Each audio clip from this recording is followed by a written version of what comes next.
esan dit, berak aurkeztuko gula bere burua.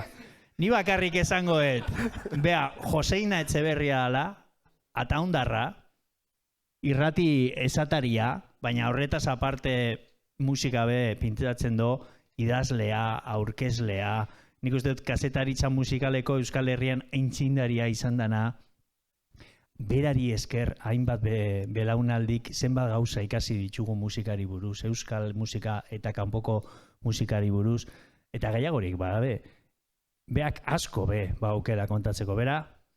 Joseina, zurea da hitza. Eskerrik asko.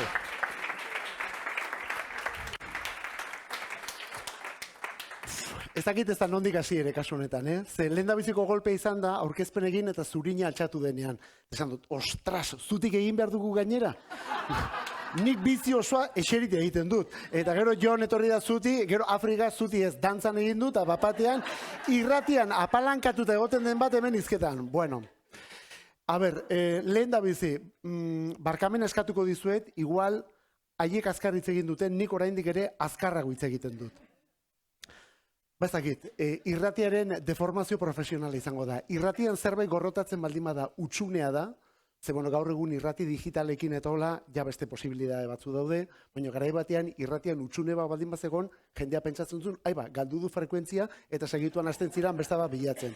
Orduan esaten ziguten, zurian geratzen baldin bazara ere, hasi zu rolloa botatzen, dena delakoa behar da rolloa, hizketan eta aurrera. Orduan horren barruan, beti, beti hizketan, ez da? Bueno, orduan, azkarrik hitz egiten baldin badut, atxatu esku eta saiatuko naiz pixatxo bat gelduago joaten. Esan didate gehienok ere euskara ikasleak zaretela. Jo, eskerrik asko benetan.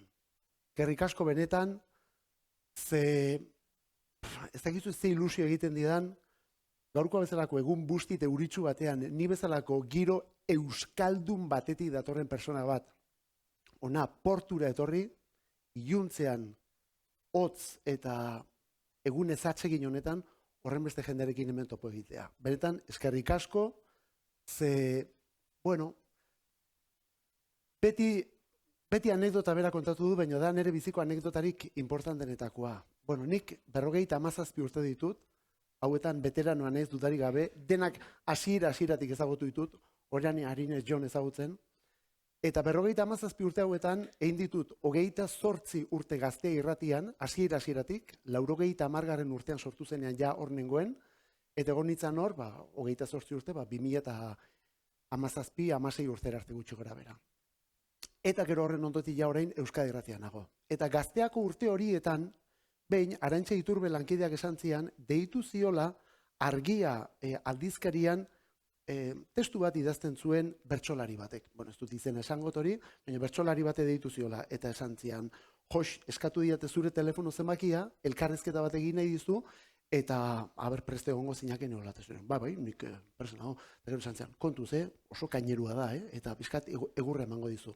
Eta, bueno, nik egiten duana sinesten dut, eta, bueno, nik saiatuko naiz nerea defenditzen. Bueno, deitu zian, eta egin genuen elkarrezketa, ezta?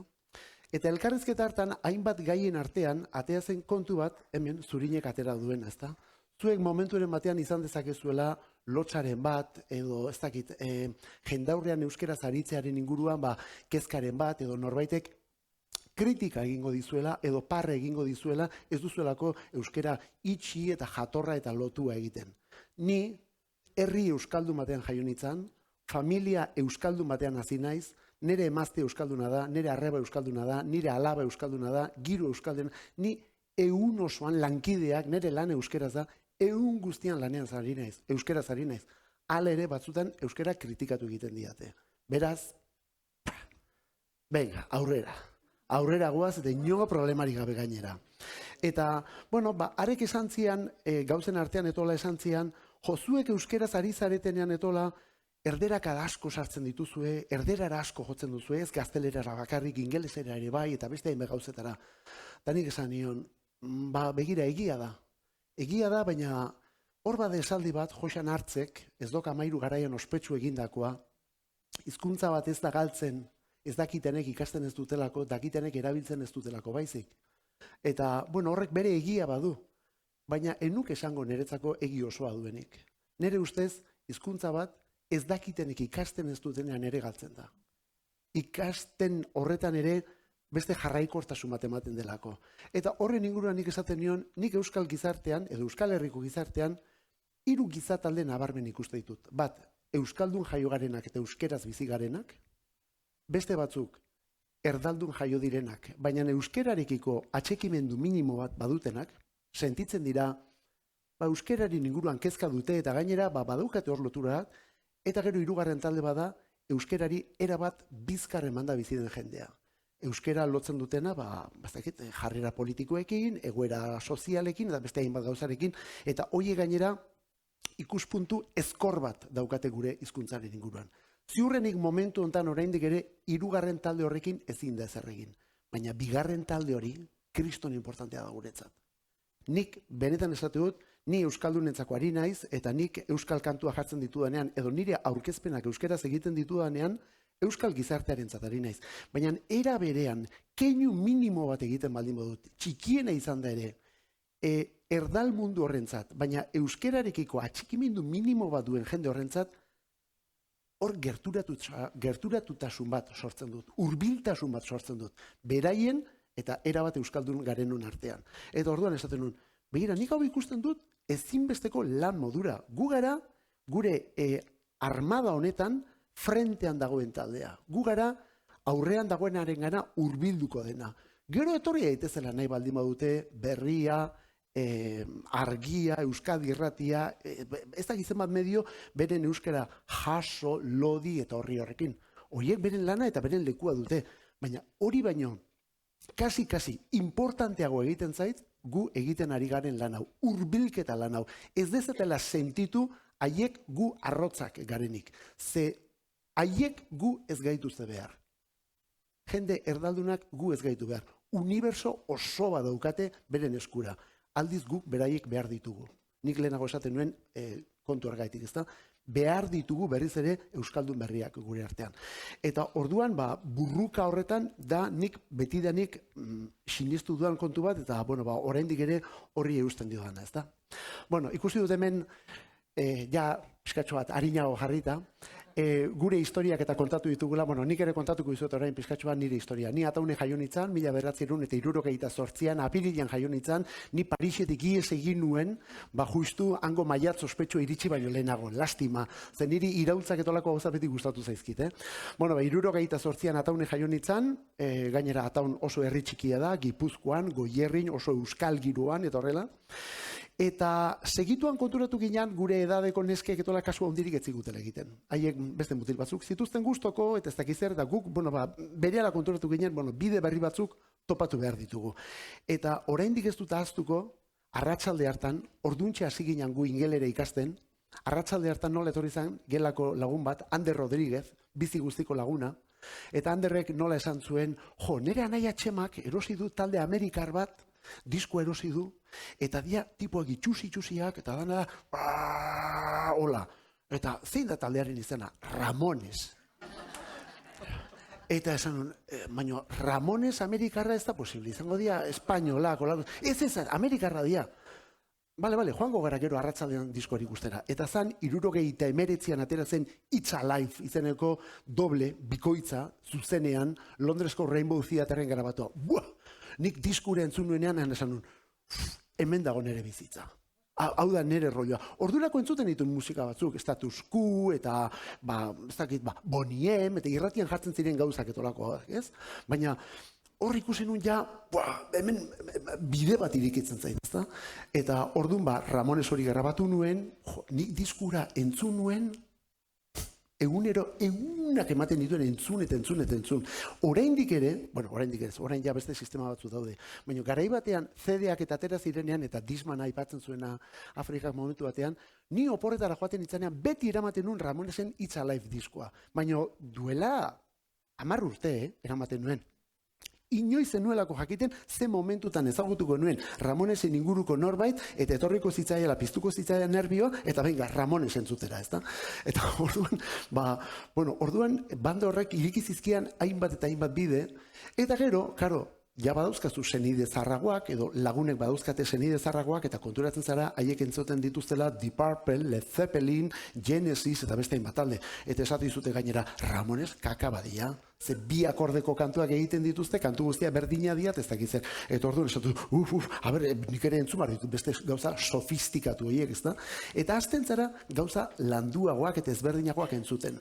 Eta horrek beste bideo bat irikizian niri bizitzan. Zan, musikaren inguruko kezka. Ez zuela barrerio bakarrik jasotzen nuena, baizik eta bila ere joan behar nuela. Etzan bakarrik etortzen zitzaiana bila joan behar nuen musikaren bila.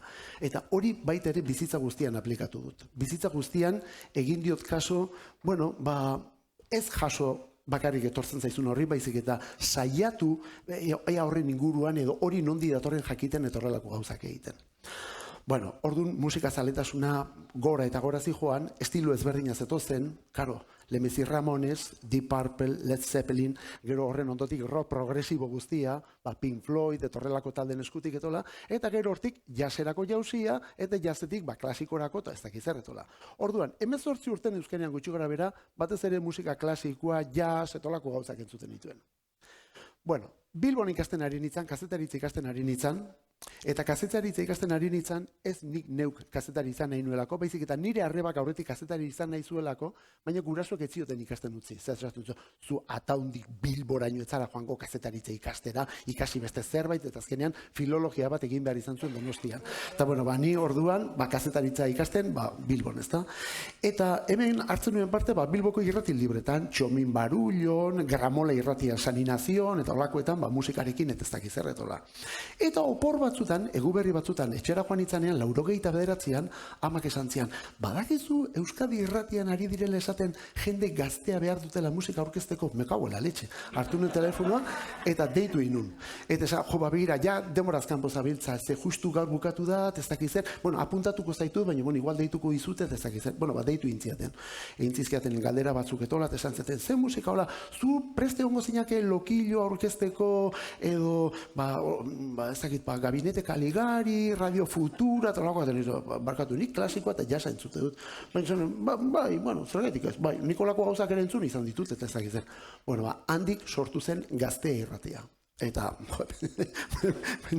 klasikoa eta jasa entzuten zuen tipo bat, bapatean, hor aurkezten amistades peligrosas, eta gaina munduko nik gaina sinistu egiten duen, nik esaten duen, venga, palante eta venga, Ruben Bladesek esaten duen bezala, palatinko fe, osea, aurrera eta ahalegin egitera. Eta, horre egin ditut, 28 denboraldi, esan duan bezala Gaztean, musika aurkezten, eta musikaren inguruko beste hainbat gauza egiten.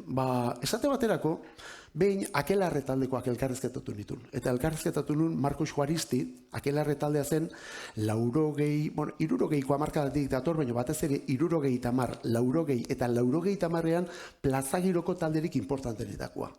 Eta Markosek esan zian, usteragoaz, zeia plazagiroa erabat erori eginda. Ja ez dago plazagirorik. Ja jende gazteak parranda guztia pafetan eta tabernetan egiten du, beste musika mota bat konsumitzen da gaur egun, eta ja usteragoaz. Eta urte hartan, deitu zioten Edurne Ormazabal gure koordinatzaileari Iralen, Basaurin, Iraleko ikaslekin etola, hitzaldi bat egiteko, irratiaren inguruan etola. Eta Edurne Ormazabal gure koordinatzaileak hitzaldi egin zuen, eta gero eraman inun ni han praktika batzuk egiteko, guk nola pintxatzen genuen, eta nola egiten zian aurkezpenak, ze hor teknika batzuk eta badaude. Karo, Iralekoek lehenbizi, entzuterakoan etola ontzian, lasai etori. Baina gero bapatean ikusi zutenean kantua eta aurkezpena eta dantza eta showa eta montatu zen. Eta esan genuen, hau zergaitik ez dugu kalera ateratzen. Eta orduan sortu genuen diskofesta produktua. Eta hori izan zen 2001an. Zan, orain hain modan jarri dian diskoteka mobilak, plazetan, festetan, dijokei bat, argiak, eta musika, eta leina. Hola seginen, eta hola egin genitun 3 urte. Kriston arrakasta izan genuen horrekin, baina, herri hau beti izan da oso herri konbulsoa, eta azkenean utzi behar izan genuen. Eta, utzi genuen, eta gainera nik orduan esan nuen, gehiago naiz berriz ere plaza batera itzuliko. Eta egia da, beste ekitaldi batzutan eta musikak eta jartzen dituela, eta hainbat ekitaldi ditut, urtean pilo bat ditut oraindik ere, baina ja plazara eta ez dut itzuli nahi. Eta gero horrela egin ditut hainbat urte, irratian etori, eta duela 8 bat urte hola gutxi gora bera, ja neu konturatu nintzen, orain 57 daukat, 50 hurbiltzen ari nintzanean, ja Gaztean no pinto nada.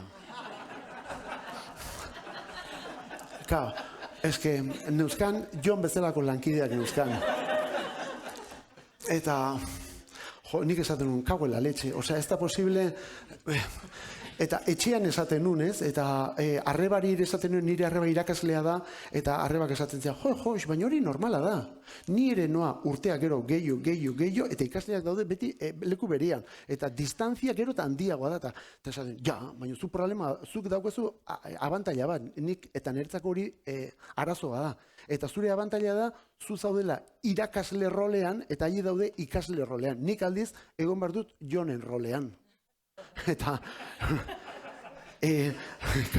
Jonek mundu honetan daramaki, mundu honetan esaten duanean, hemen Euskal Herrian mundu honetan, baloi borobil honetan damaki, nik irratian daraman damaino askoz denbora gutxiago.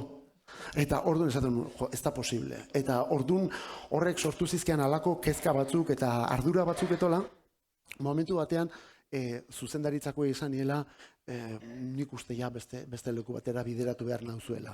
Eta orduan bideratu ninduten Euskadi Irratira. Eta orduan azken 8 urte hauetan, ari naiz Euskadi Irratian, eguerdi arratsalde partean egiten dut musikako saio bat.